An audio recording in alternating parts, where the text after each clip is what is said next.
સાર્વજનિક જીવન આવું ન હોય.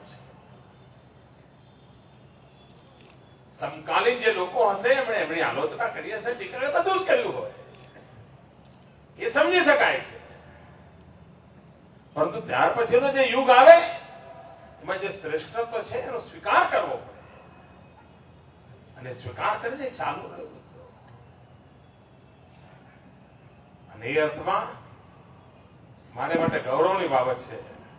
હું વડોદરા નગરીને અભિનંદન આપું છું અને ખાસ કરીને ભાઈ MP સિન્હાને અભિનંદન આપું છું કે જેમણે એકલે હાથે જય પ્રકાશ નારાયણજીની પ્રતિમા મૂકવા માટે એક ભક્તિપૂર્વક કામ કર્યું. મિત્રો બધા જ લોકો અભિનંદનના અધિકારી છે આવું ઉત્તમ કામ કરવા માટે. આજે હું વડોદરા મહાનગરને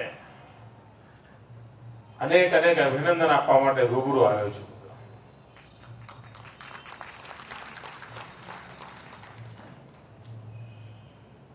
જે રીતે વિકાસની દોડ ચાલી છે, જે રીતે વિકાસની સ્પર્ધાનું વાતાવરણ ઉભું થયું છે, એમાં ક્યારેક એમ લાગતું હતું કે વડોદરા આપણું પાછળ રહી તો નહીં જાય ને.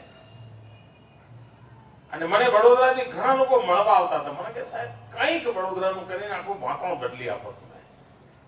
આવું મને એના સમાજ જીવનના લોકો મળવા આવતા. મારા જૂના, હું જયારે વડોદરા રહેતો ત્યારના મારા જે પત્રકાર મિત્રો, જે કેટલાક હવે નિવૃત્ત પણ થઈ ગયા, એ પણ મળે. અહીંયા બેઠેલામાં પણ કેટલાક સિનિયર મિત્રો મળે. મને કે સાહેબ કંઈક તમે કંઈક જાદુ કરો એવું કે. આપણે જાદુનું કે કંઈક જાદુ કરો એવું કે. મિત્રો મને કોઈ જાદુ કરવાની જરૂર ન પડી.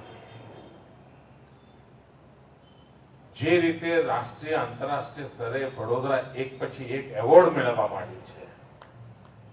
મિત્રો આ એવોર્ડ છાપાના સમાચાર માટે હોય છે એવું નહીં. આ એવોર્ડના કારણે એક આખું મહાનગર દુનિયાના પ્રગતિની આખી વ્યવસ્થાની અંદર પોતાની જગ્યા બનાવી લે છે અને પછી આપોઆપ એ પ્રગતિની નવી રાહ અને ગતિ પકડી લેતું હોય છે. અને એ અર્થમાં વડોદરા ખૂબ અભિનંદનને પાત્ર છે. અને આખો આજે સ્ટેગ્નન્સી હતી એને તોડી નાખી દીધો. જે સ્થગિતતા હતી એમાંથી બહાર આવી ગયું. મિત્રો યુએનઓ પૃથ્વીની ચિંતા કરવાની વાત કરે ને વડોદરા એની ગલીઓની સફાઈને એની સાથે જોડે, આ કલ્પના જ મિત્રો અભિનંદનને પાત્ર છે.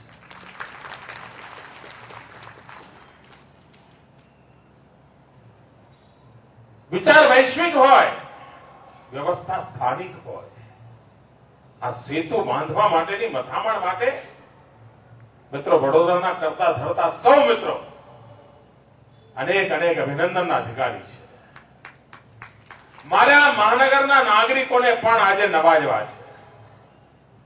કારણ જો નાગરિકોની ભાગીદારી ન હોત તો સફાઈનું જે હમણાં રૂપ જોવા મળે છે વડોદરા, એ શક્ય ન બન્યું હોત.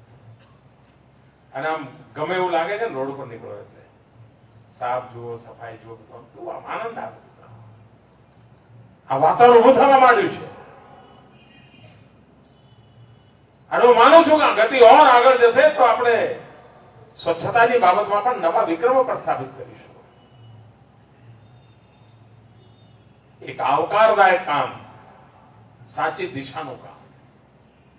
મિત્ર આ વિશ્વામિત્રી નદી, આમ તો વરસાદમાં જ ખબર પડે કે નદી છે.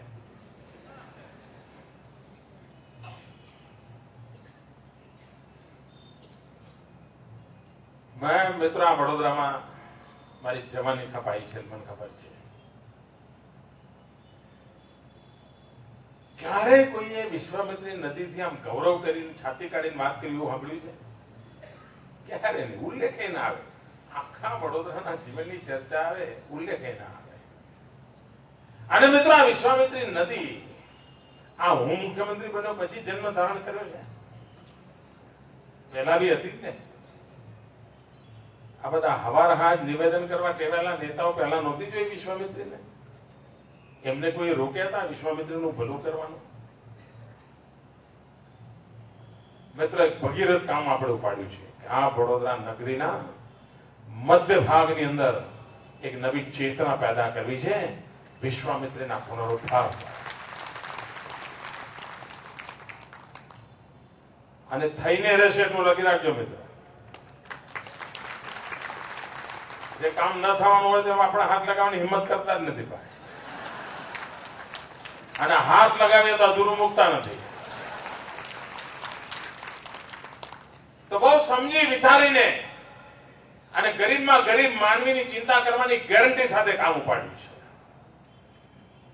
અને આના કારણે વડોદરાના વિકાસના અંદર એક નવો ઓટ નવું પરિવર્તન આવશે મિત્રો, નવો બદલાવ આવશે. એક નવા ઓપ સાથે કાર્ય આરંભ થશે. આજે એક આધુનિક વિજ્ઞાનનો ઉપયોગ કરીને વડોદરા નવું પગરણ કરી રહ્યું છે. ક્લોઝ સર્કિટ ટીવી અરેન્જમેન્ટ કરી રહ્યું છે. મિત્રો, તમારામાંથી જે લોકો અભ્યાસ કરવાના ટેવ હશે એમને ખબર હશે કે લંડનમાં એક વ્યક્તિ ઘરેથી નીકળે અને 25 માઇલ દૂર જઈને પાછો આવે ત્યાં સુધીમાં અલગ અલગ જગ્યાએથી અલગ અલગ રીતે એના 35 ફોટા પડી જાય છે. તો સિક્યુરિટીને ધ્યાનમાં રાખીને ટેકનોલોજીનો આટલો મોટો ઉપયોગ, જેની ચર્ચા લંડનની આ બાબતની ચર્ચા થાય છે.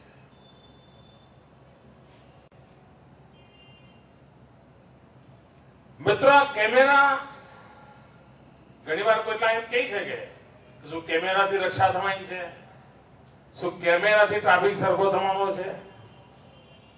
મને ખબર છે તમારે કોઈ છાપાથી દેશ સુધરે ભાઈ? પણ તો છાપું જરૂરી હોય કે ના હોય? ખબર તો પડે ને ખરાબ શું છે. ખબર પડે. છાપું ના હોય તો ખબર જ ના પડે ખરાબ શું છે. છાપું છે તો ખબર પડે કે આ 4 ચીજો ખરાબ છે, 4 ચીજો સારી છે. છાપું 4 ચીજો ખરાબ ને હરખી ના કરી શકે તો ખબર પડે. એમાં કેમેરા એ કામ કરે. નહીં તો કાલે પ્રશ્ન ઉઠશે કે કેમેરા ગોઠવાઈને કઈ ઘટના બની, મોદી મોટા ઉપાડે કેમેરાનું ઉદઘાટન કરી ગયા હતા પણ આવું થયું. એટલે હું પહેલેથી સમજાઈ રાખું ભાઈ. નહીં તો આ બધી એવી પ્રયોજન છે ને ભાઈ. મિત્રો, એક સમાજ ચોકન નો બને, જાગૃતિ આવે અને ગુનેગારને, કોઈ નેગેટિવ પ્રવૃત્તિ કરનારને 4 વાર વિચાર કરવો પડે.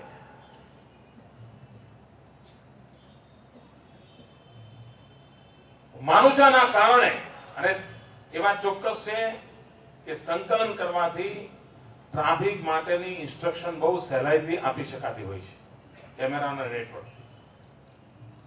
તમારામાંથી જે લોકો આજકાલ કોઈ મોટા મેળા જોવા જતા હોય તો આપણે ગોઠવતા હોય છે કે મોટા મેળાઓમાં કે કેવી રીતે ત્યાં વ્યવસ્થા કરવી.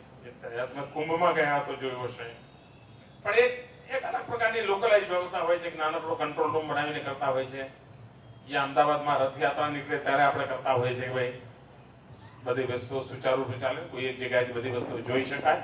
આ બધું શક્ય છે.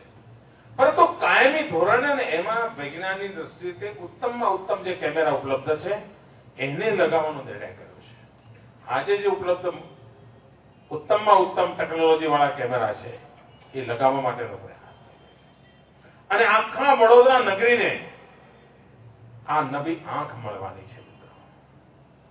અને વડોદરા નગરીને જે નવી આંખ મળશે ને એ આંખ વડોદરાના સામાન્ય માનવીની આંખમાં સુરક્ષાના સંતોષની ઝલક બની રહેશે એવો મારો પૂરો વિશ્વાસ.